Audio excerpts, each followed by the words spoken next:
Hi guys, hope you guys are having a very great day and a very great week so far.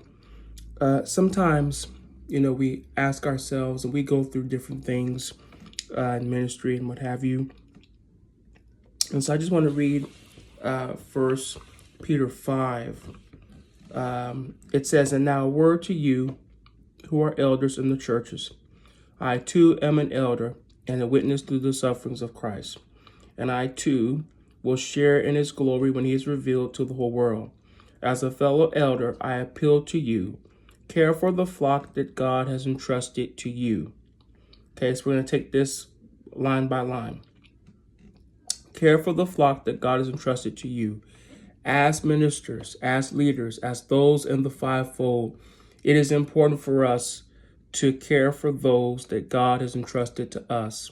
God may not always give us 100 people or 1,000. We may not have a mega church or a mega ministry, but the people that God has entrusted to us, we should care for them.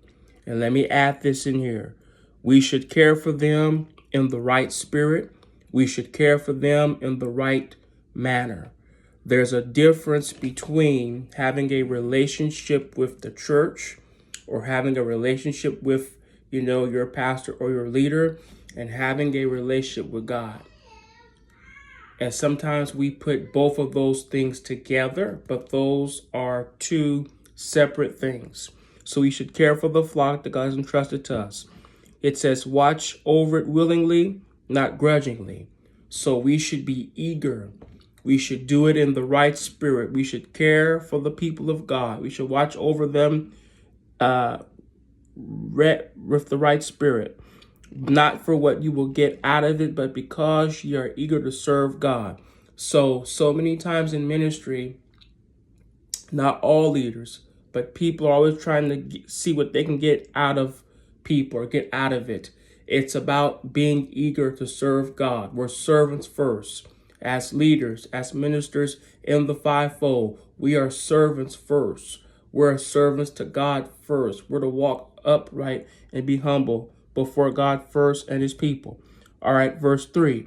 Don't lord it over the people assigned to your care, but lead them by your own good example. So this is a big one. Sometimes we can lord over people. Sometimes we can be dictators over people. I'll give you some practical examples. Being jealous, manipulative, stagnate, not allowing people to grow or develop or mature the way they should. So we should care for the flock of God. We're in a season and a time where God is dealing with his ministry. He's dealing with our hearts, our minds, letting us know that as we grow, as we develop, as we mature, as we climb up higher in the things of God, that we are to care for the people of God. We're to care for the flock of God, but lead them by your own good example. And when the great shepherd appears, you will receive a crown of never-ending glory and honor. So it's important for us to understand that we are to care for God's people. We are not to be dictators. We're not to be lords. We're not to force our will, force our way upon people. So God bless you, and I hope this video helps you. Be encouraged.